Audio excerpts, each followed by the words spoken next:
Galatians 2. Then after 14 years I went up again to Jerusalem with Barnabas, taking Titus along with me. I went up because of a revelation and set before them, though privately before those who seemed influential, the gospel that I proclaim among the Gentiles, in order to make sure I was not running or had not run in vain. But even Titus, who was with me, was not forced to be circumcised, though he was a Greek. Yet, because of false brothers secretly brought in, who slipped in to spy out our freedom that we have in Christ Jesus, so that they might bring us into slavery, to them we did not yield in submission, even for a moment, so that the truth of the gospel might be preserved for you. And from those who seemed to be influential, what they were makes no difference to me, God shows no partiality. Those, I say, who seemed influential added nothing to me.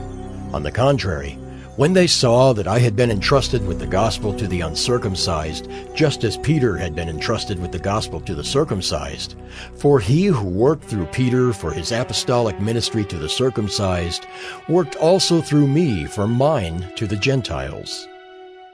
And when James and Cephas and John, who seemed to be pillars, perceived the grace that was given to me, they gave the right hand of fellowship to Barnabas and me, that we should go to the Gentiles, and they to the circumcised. Only they asked us to remember the poor, the very thing I was eager to do. But when Cephas came to Antioch, I opposed him to his face, because he stood condemned. For before certain men came from James, he was eating with the Gentiles. But when they came, he drew back and separated himself, fearing the circumcision party. And the rest of the Jews acted hypocritically along with him, so that even Barnabas was led astray by their hypocrisy. But when I saw that their conduct was not in step with the truth of the gospel, I said to Cephas before them all, "If you, though a Jew, live like a Gentile and not like a Jew, how can you force the Gentiles to live like Jews? We ourselves are Jews by birth and not Gentile sinners. Yet we know that a person is not justified by works of the law, but through faith in Jesus Christ. So we also have believed in Christ Jesus, in order to be justified by faith in Christ and not by works of the law, because by works of the law no one will be justified. But if, in our endeavor to be justified in Christ, we too were found to be sinners, is Christ then a servant of sin? Certainly not. For if I rebuild what I tore down, I prove myself to be a transgressor.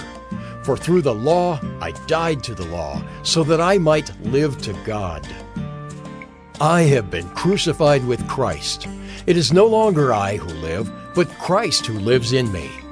And the life I now live in the flesh, I live by faith in the Son of God, who loved me and gave himself for me.